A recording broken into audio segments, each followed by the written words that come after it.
JJ Beats. Dapat ka nang kalusin.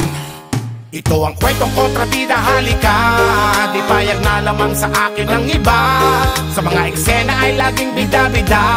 Laging takot na masapawan ng iba. Magaling gumawa ng istorya, ugali ay nag-iiba. Ako ay kontrabida sa pelikula.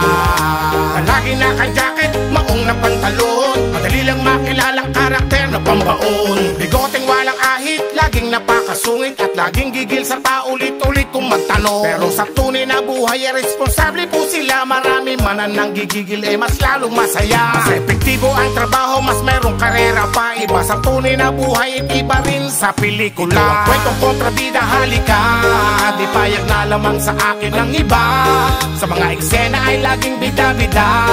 Laging takot na masapawan ng iba. Magaling gumawa ng istorya, ugali ay nag-iiba. Ako ay kontrabida sa pelikula. Palagi naka-jacket, maong na pantalon. Madali lang makilala karakter na pambaon. Pero ngunit at subalit, ako ay may tanong. Sadya bang malaki ang binago ng panahon? Maraming taong pangit ang ugali na ngayon, mapanglamang at manggagamit, nakakapikon. Ang buhay minsan lang pero lilipas din agad. Di gaya ng pelikula, pwedeng paulit-ulit lang. Tapos pwedeng ibalik, tayo ay may kapasidad. Hanggat may oras pa magbago, wag maging mapalamang.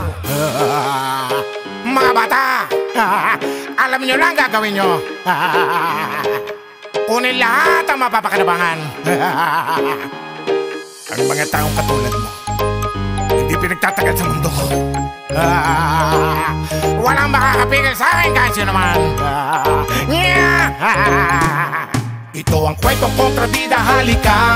Di payag na lamang sa akin ng iba. Sa mga eksena ay laging bida-bida. Laging takot na masapawan ng iba. Magaling gumawa ng istorya, ugali ay nag-iiba. Ako ay kontrabida sa pelikula. Lagi naka-jacket, maong na pantalon. Madali lang makilala karakter na pambaon.